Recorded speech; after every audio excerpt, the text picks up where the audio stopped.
j'ai été pendant 5 ans secrétaire perpétuelle de l'Académie. C'est pour ça que j'ai un bureau ici. Quand on est élu à l'Académie, c'est quand même une reconnaissance, hein. Quand j'étais secrétaire perpétuelle, j'ai institué l'organisation de colloques ouverts au public sur des sujets qui intéressent tout le monde, des sujets de société.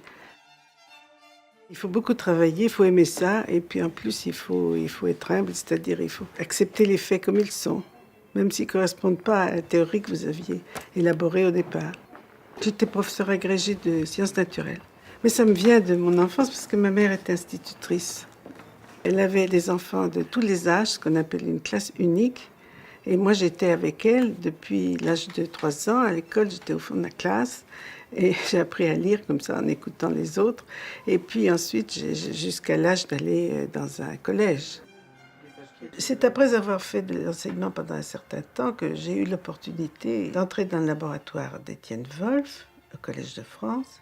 Je lui ai dit, vous savez, je reste professeur de lycée et je viendrai travailler quand j'aurai des libertés. Il m'a dit d'accord. Venez quand vous voulez, et je lui suis reconnaissante de ça. Mon passage à l'Institut d'embryologie en tant qu'élève de Madame Ledorin était vraiment une période très très fructueuse, tant scientifiquement que humainement.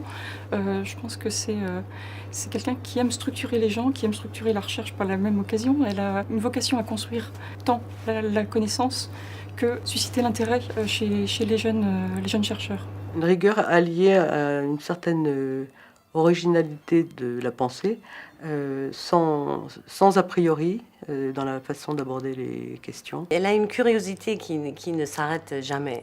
Toujours, je la rencontre de temps en temps à déjeuner maintenant, et toujours la première question c'est alors quoi de nouveau et qu'est-ce que vous avez trouvé d'intéressant dans la recherche. Elle était quand même très féministe, Nicole Ledorin. Elle a toujours beaucoup mis en avant les femmes, elle nous a beaucoup aidés.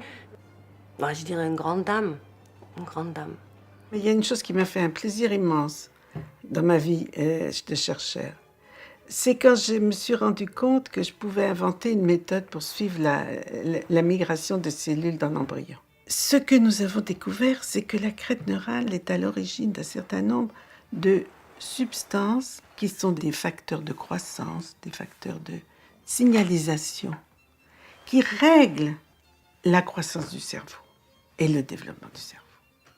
Je sais que c'est quelque chose qui n'était pas du tout connu, mais je crois que c'est quelque chose qui est important. Et c'est pour ça que je continue de travailler. Je crois que je peux apporter un petit quelque chose. En tout cas, moi, ça m'apporte beaucoup de travailler sur ça.